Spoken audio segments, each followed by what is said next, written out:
प्रदेशको राजधानी नै भनौँ पोखरामा देखिएको छ।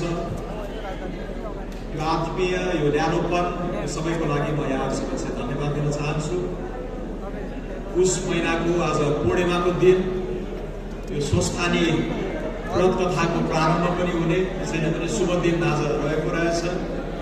2-4 दिन अगाडि तमु लोसार हामी सबैले मनायौं र पुष 15कै दिन कास्कीका निधि राष्ट्रिय धरोहर कवि शिरोमणि लेखनाथ जयन्ती पनि परेको रहेछ। त्यसैले यी हाम्रा धार्मिक, सांस्कृतिक, साहित्यिक गरिमाको सङ्गम पनि यस हप्ता परेको रहेछ। त्यस बारेमा सायद साँच्चीकै जुराएरै गरिएको रहेछ। त्यसको लागि पनि म हाम्रो आजका आयोजक साथीहरू गण्डकी प्रदेश समितिलाई धन्यवाद दिन चाहन्छु। धेरै कुरा भन्नु छैन, कति कुराहरू अव्यक्त हुन्छन्, नबोलेर पनि स्वयं सिद्ध हुने खालका विवेक र नजरकै भरमा पनि सबै कुराहरू नबोलिकनै स्पष्ट हुने गर्दछन्। आजको दिनले पनि त्यसको सन्देश दिएको छ जस्तो मलाई लाग्छ। तर म छोटकरीमा 2-3 वटा सन्देशहरू दिन चाहन्छु। अहिले यत्रो विशाल पार्टी प्रवेश र राष्ट्रिय स्वतन्त्र पार्टीको चमत्कारिक उदय, विस्तार, सुदृढीकरणलाई हामीले अर्को उचाइमा पुर्याउँदै गर्दाखेरि एउटा प्रश्न आउँछ, बौद्धिक जमातले पनि सोध्छ, यो ठुलो पार्टी बन्न चाहिँ किन पर्या हो? किन पर्यो? राम्रो सैद्धान्तिक निष्ठालाई अगाडि बढाउने गरेर अर्ग्यानिक वृद्धि सहित नै अगाडि गए भयो त यो किन तिमीहरूलाई यत्रो भोग? पार्टीलाई ठुलो बनाउने नाममा जो आउँछन् सबलाई सम्हालेर अगाडि लानुपर्ने के त्यसको आवश्यकता पर्यो भनेर बेला बेलामा साथीहरूले सोध्नुहुन्छ। यसबारे हामीलाई विगत नेपालको 70 वर्षको एउटा कटु शिक्षा पनि छ। अवसरहरू नआएका होइनन्। 48 सालमा नेपाली कांग्रेसले अवसर पायो, ठुलै धक्का दिने गरेर केही आर्थिक सुधारहरूको राम्रो काम गरेको पनि हो, तर सम्हाल्न सकेन। त्यो खेर गयो। नेकपा माओवादीले 64 मा अवसर पाएकै हो, सम्हाल्न सकेन। 9 महिनामा नै त्यो ओह्रालो लागेको त्यो अद्योगति। अब आउँदो निर्वाचनको मतपत्रमा तपाईले नेकपा माओवादीको चुनाव चिन्ह पनि भेट्नुहुन्छ।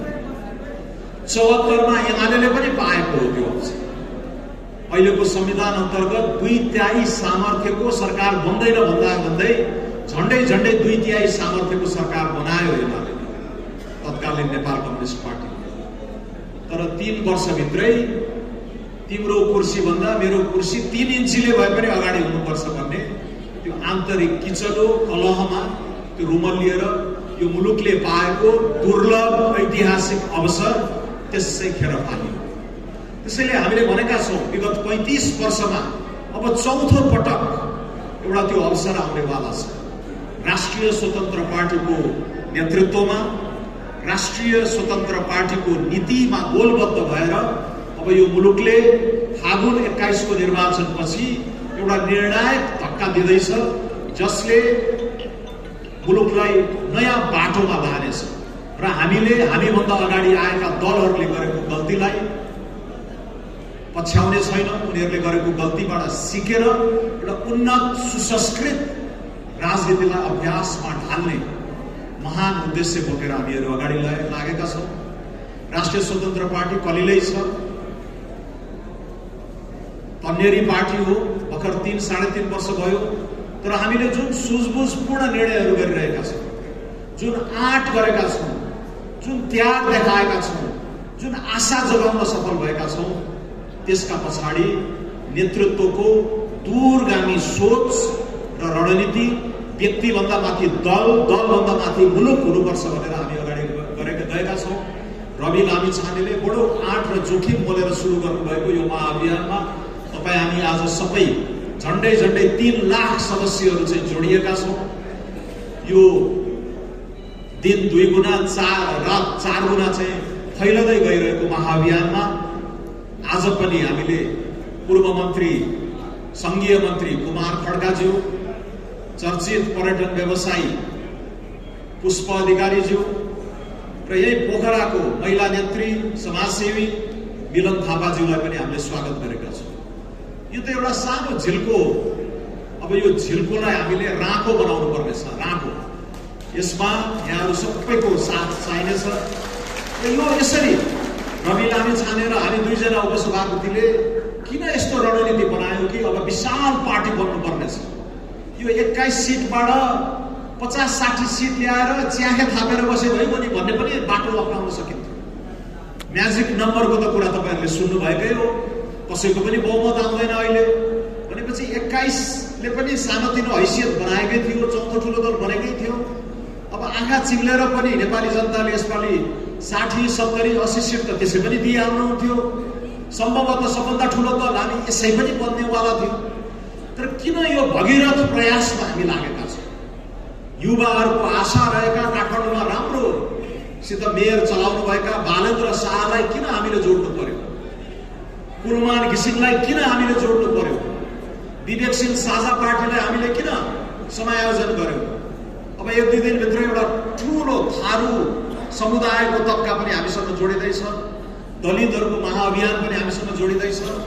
यसरी व्यक्ति, समूह र दलहरू नै गाभेर कसैले कल्पनै नगरेको रफ्तारमा यो पार्टीलाई भीमकाय बनाउनको लागि हामी किन उद्योग छौँ? किन रवि लामी छानेर 2 जना उपसभापतिहरूले आफै त्याग गरेर 1 कदम पछाडि हटेर किन 2 कदम अगाडि मुलुकलाई बढाउन सकिन्छ भन्ने आकांक्षा र सपना बोकेर त्यो अठोटलाई कार्यान्वयन गर्ने तहमा अगाडि गइरहेका छन् भन्ने कुरा यहाँहरूले बुझ्नुपर्ने हुन्छ। 79 मङ्सिरमा जम्मा 5 महिना मैदानमा आएर पनि रवि लामी छानेले, राष्ट्रिय स्वतन्त्र पार्टीले एउटा ठुलो धक्का दियो, एउटा कम्पन नै ल्याइदियो नेपाली राजनीतिमा। तर त्यो 21 जनाको पहिला 20 पछि तनहुले पनि जिताएपछि हामीले गण्डकी प्रदेशमा खाता खोल्यौँ। आज यहाँ हलमा उपस्थित धेरैजनाले तनहुमा मलाई विजयी गराउनको लागि असाध्यै ठुलो मेहनत गर्नुभएको छ। तपाईँहरूको अनुहार हेर्दै गर्दा, हात मिलाउँदै गर्दा, नमस्ते गर्दा गर्दै मलाई तपाईँहरूप्रति असाध्यै त्यो ऋणी रहेको महसुस पनि हुन्छ। तर त्यो गुणलाई अब हामीले 20-21 सिट होइन, अबको राष्ट्रिय स्वतन्त्र पार्टीको लक्ष्य भनेको 151 सिट। 21बाट 151 सिट। यो प्रिय साथीहरू, यो चाने चुने सङ्कल्प होइन। 21बाट 50-60 को ठिकै हुन्थ्यो। 21बाट 151 नै किन भनियो भने यसका पछाडि हाम्रो विगतको संसदमा एउटा पीडादायी अनुभव छ। त्यो 275 जना सांसदहरूको भिडमा हाम्रा 21 जना सांसद जाजोल्यमान भएर चम्किए। त्यहाँ सोभिता गौतमदेखि तोसीमा कार्की, त्यहाँ मनिष झादेखि शिशिर खनाल, त्यहाँ विराज भक्त श्रेष्ठदेखि असीम शाहसम्म, त्यहाँ अशोक चौधरीदेखि शिव नेपालीसम्म यस्ता यस्ता युवा सांसदहरूले तर्क तथ्यका आधारमा त्यो संसदलाई जीवन्त बनाए। यी अल्छी मन्त्रीहरूलाई जवाफदेही बनायो। हामीले ठुलो संख्याको बलमा अहंकार बोकेर चलिरहेको 2/3 सरकारलाई हामीले झकझक्याउने काम गर्यौँ। तर हामीलाई यिनीहरूले यसरी पेले यसरी न्याके भित्तामै पुर्याउने गरेर गर्दाखेरि हामी लोकतान्त्रिक पृष्ठभूमिबाट आएका मान्छेहरूलाई पनि संसदीय व्यवस्था, संसदीय गरिमा कायम राख्नुपर्छ भन्ने आधारभूत सिद्धान्तमा हुर्किएका हामीहरू जस्तालाई पनि संसद बहिष्कार गर्न पर्ने बाध्यतासम्म पुर्यायो। जिउँदै नेपालीहरूलाई बेच्ने, जिउँदै नेपालीहरूलाई चाहिँ इट्टा भट्टामा चाहिँ पोलेर चाहिँ बदनामी कमाएका दलहरूले हामीलाई यसरी न्याके। भिजिट भिसाको दुरुपयोग, मानव तस्करीको असाध्यै जायज मुद्दा उठाउँदा पनि हामीलाई बोल्नै नदिने, हेप्ने, एउटा सामान्य संसदीय समिति बनाएर अगाडि बढाउँ भन्दा पनि व्यवस्था गरेपछि हामी बहिष्कारकै चरणमा थियौँ जब जेएनजी विस्फोट हुन पुग्यो र पछिल्लो संसद त्यो अल्पायुमै त्यसको मृत्यु भयो। र अब हामी नयाँ ताजा जनादेश सहितको संसदको आसन्न निर्वाचनमा यहाँहरू समक्ष आउन थालेका छौँ। माघ 6 पछि विधिवत उम्मेदवारहरूको घोषणा भएर हामी 165 वटै क्षेत्रमा मत माग्न आउनेछौँ। र त्यति बेला पनि हामीले भन्नेछौँ किन चाहियो हामीलाई स्पष्ट बहुमत भन्दाखेरि यो 50-60 सिट लिएर आएर केही काम लाग्दो रहेनछ। यो च्याटे थाप्ने, एक दुई जना औसत प्रतिभाका नेताहरूलाई प्रधानमन्त्री बनाइदिने, सिंहदरबारमा फोटो झुन्डाइदिने, त्यो बाहेक खासै तात्विक असर हुने रहेनछ। र त्यो राजनीतिक कुसंस्कारबाट नेपाली जनता वक्क भएका छन्। 10औं लाख युवाहरू अब यो देशमा केही आशै छैन भनेर देशै छोडेर चाहिँ गएका छन्। त्यसैले पुनः एकपटक नेपाली राजनीति मार्फत यो देशमा केही सम्भावना छ, यो देशको भविष्य छ। हाम्रा तमाम युवाहरूले चाहिँ यही देशमै बसेर गरी खान सक्ने वातावरण हामी बनाउन सक्छौँ, सुशासनको जगमा छिटो छिटो विकास गर्न सक्छौँ भनेर त्यो सङ्कल्प र त्यो अठोट बोकेर राष्ट्रिय स्वतन्त्र पार्टी अगाडि बढेको छ। र त्यही कारणले हो हामीले बालनलाई जोडेका छौँ, कुलमानलाई जोडेका छौँ र आज हामीले 21बाट अब हामी 151 पुग्छौँ भन्दै गर्दाखेरि यसलाई ठट्टाको रूपमा आज कसैले लिँदैन। यो साँच्चैकै हुने सङ्केत तपाईँहरूले पनि आज यहाँ पोखरामा देखाइसक्नु भएको छ। त्यसको लागि म धेरै धेरै धन्यवाद दिन चाहन्छु। ठुलो बन्नका लागि हामीले आँट, त्याग र आशाको यो त्रिकोणीय चाहिँ रणनीतिमा अगाडि बढेका छौँ। तर अर्को प्रश्न आउँछ, ठुलो बनेर गर्ने चाहिँ के? यसमा पनि हाम्रो गम्भीर तयारी चलिरहेको छ। अघि कुमार खड्काजीले केही अङ्कहरू पनि राख्नुभयो। रेमिटेन्समा आश्रित, सम्मानजनक रोजगारीको लागि विदेश जानै पर्ने, यहाँ नेपालभित्रको आम्दानीको लागि पनि रेमिटेन्समै आश्रित हुनुपर्ने, र हामीले उत्पादन धेरै गर्दै नगर्दाखेरि जे उपभोग गर्छौँ त्यो सबै आयातित वस्तुहरू नै हुने गर्दाखेरि अहिलेको अर्थतन्त्रको मोडेल यो दिगो छैन। यसले अहिले ढुकुटी भराउने, अर्थतन्त्रको आकार बढाउने, रोजगारी सिर्जना गर्ने, आम्दानी बढाउने, गाउँठाउँमै बसी सम्मानजनक आय कमाउँछु भन्ने नेपाली दाजुभाइ दिदीबहिनीहरूलाई पनि त्यो वातावरण बन्न सकेको छैन।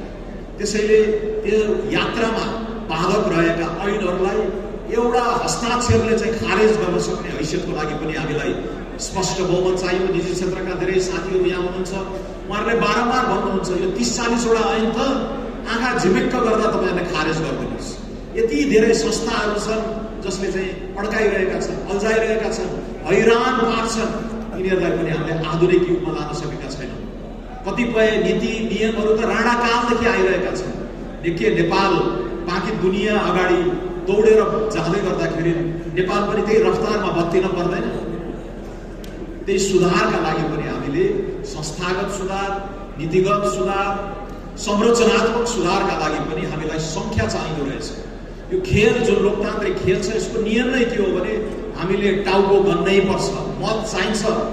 चान्चुन 12 लाख मतले राष्ट्रिय स्वतन्त्र पार्टीलाई स्थापित गराइदियो। अब भारतीय 36 त यसै पनि भनेका थियौँ, झन्डै 40-50 लाख हामीले समानुपातिक मत लिएर आयौँ भने यहाँ आज समानुपातिक सांसदका आकाङ्क्षी उम्मेदवारहरू पनि यहाँ हुनुहुन्छ।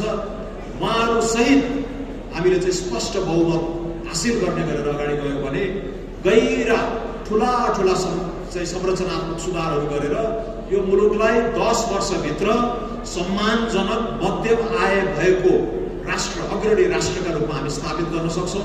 तर रासोपाले जनतालाई भुल्याउनको लागि गर्न नसकिने, हुनै नसक्ने, 2-4 दिनमै सिङ्गापुर बनाइदिन्छु, स्विजरल्यान्ड बनाइदिन्छु भन्ने यस्ता हावादारी गफ हामीले दिने गरेका छैनौँ।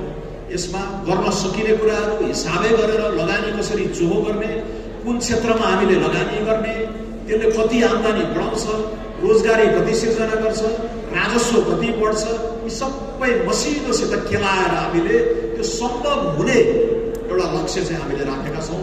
त्यसैले अस्ति बालेन शाह, कुलमान घिसिङहरूसँग गरिएका सम्झौताहरूमा पनि अरूका सम्झौतामा के हुन्छ, फलानालाई यो पद दिने, ऊ पद दिने, कसलाई कहाँ राख्ने, कसको वरियता के, त्यो सबै छोडेर हाम्रो लक्ष्य भनेको मुलुकलाई धनी बनाउने हो, छोटो समयमा धनी बनाउने हो, सुशासनको जगमा अगाडि बढाउने हो। र यो पुराना विकृतिहरूलाई एकै खेपमा चाहिँ बढाउनुपर्छ भनेर हामी अगाडि बढेका छौँ।